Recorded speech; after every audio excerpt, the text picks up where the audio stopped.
Isinusulong ng senior economic leaders ang pagpapalago pa ng ekonomiya sa rehiyon sa nagpapatuloy na ASEAN Economic Ministers Retreat and related meetings. Hindi rin lingid sa bawat kaalaman ng bawat bansa sa Southeast Asia ang banta sa ekonomiya ng nagpapatuloy na sigalot sa buong mundo. Pag-uusapan rin sa pagpupulong ang epekto ng oil crisis dahil sa nagpapatuloy na digmaan ng Amerika, Israel at Iran. Narito ang balita ni Alvin Pelobelio. Sa pagpapatuloy ng ASEAN Economic Ministers Retreat and related meetings, hangarin daw ng Pilipinas na share ng ASEAN 2026 na mapanatili ang kooperasyon ng mga bansa sa Southeast Asia tungo sa mas produktibo at mas maunlad na ekonomiya sa rehiyon.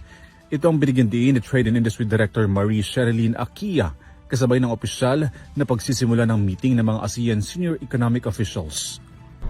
Nakatakdang ipresenta ng mga ASEAN Senior Economic Leaders ang rekomendasyon at pag-aaralan ng mga isyong kinahaharap ng mga bansa sa Southeast Asia tungo sa mas maunlad na ekonomiya sa rehiyon sa nalalabing 2 araw ng pakikipagpulong.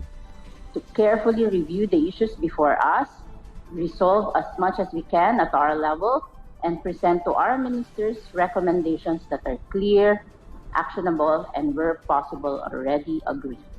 In short, the success of the upcoming ASEAN Economic Ministers Retreat begins here.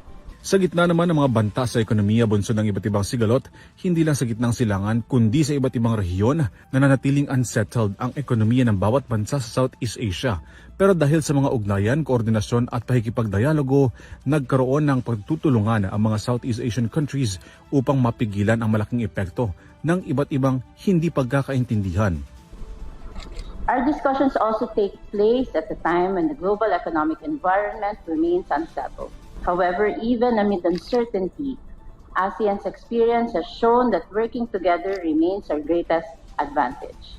Kabilang din daw sa prioridad ng ASEAN Economic Ministers Meeting ang pagsasapinal ng Priority Economic Deliverables o PEDS, Digital Initiatives, Regional Stability at marami pang iba. Sa ilalim ng PEDS, saklaw nito ang kooperasyon sa trade and investment, digital transformation, micro, small and medium enterprises o MSMEs, creative industry at innovation, kabilang na ang sustainability at economic resilience.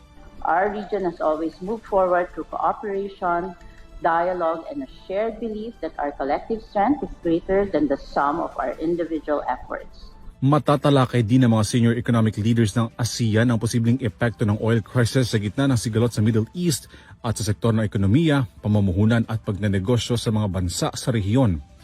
Para sa EuroTV News, Alvin Pelobelio sumasaludo sa bawat Pilipino.